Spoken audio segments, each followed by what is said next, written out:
ኃጢአት እንደፈለክ ያርክ የእግዚአብሔር ክብር ይገለጥብኝ ማለት አትችልም።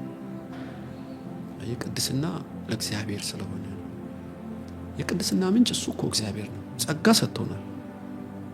ግን ሰነፎኜ በቸልታ በንቀት ኃጢአት እንደ ውሃ የምትጨልጥ ከሆነ ክብር እየጎደለ ነው የሚመጣው።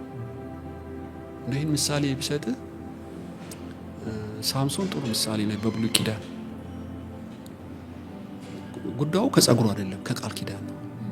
በር ይገነጥላል፣ አንበሳ ይቦጫጭቃል፣ ሊቋቋሙት አልቻሉም እና በአንድ ቀንድ ሺውን ይረፈርፍልሃል።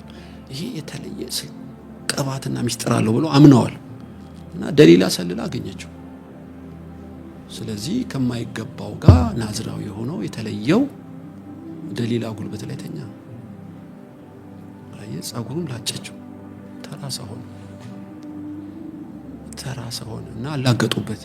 አሁን በአዲስ ኪዳን እኛ ልዩ ኮን ለእግዚአብሔር የተለየን ቃል ኪዳን ያለን በደሙ የተዋጀን መንፈስ የተሞላን ግን እንደ ተራሳው ለምን ሆናለሁ ኢየሱስ እንደ ቃሉ ስላልፈለኩት በማይገባ ኃጢአቱ ስለምንገኝ ነው ማለት ነው። እና ዕውቀት በማጣት ሊሆን ይችላል እንደ ተጻፈው ማንም መላለስ ስንሆን እንጂ ቃሉ መንፈሱ ሕያው ናቸው።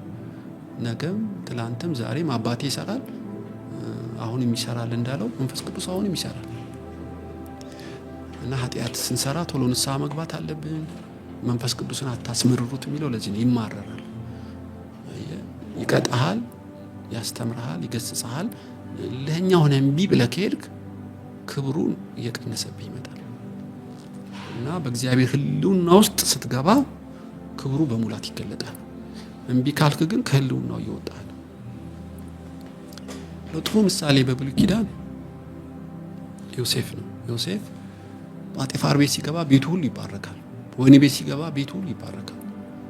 ፕራይም ሚኒስትር ሲሆን ግብጽ ሁሉ ይባረካል። አስበው፣ ለምን? እግዚአብሔር ከሱ ጋር ስለነበር። ግን የዮሴፍ ድርሻ አስበው፣ ናንተኛ ስትለው እምቢ አለ። እግዚአብሔር ያያል። ከሴትዮዋ ጋር ቢተኛስ? አሁን በዮሴፍ ያየው ክብር አይኖርም። ተራ አቶ ዮሴፍ ተብሎ ነው የሚሞተው። እና በብሉይ ኪዳን ቅድስና ያን ያክል ዋጋ ካለው በአዲስ ኪዳንም አይልቁን እንዴት!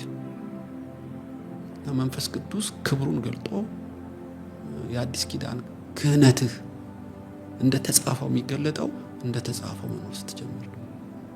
ስለዚህ በግልጥና በስውር እግዚአብሔርን የምትፈራ ከሆነ እንደ ቃሉ መኖር የጨከነ ውሳኔ ካለ ተራ ሰው አይደለም። በሄድክበት ሁሉ የጽድቅ ተጽዕኖ እንደ ካህናት እንደ ብሉይ ኪዳን ታመጣለህ።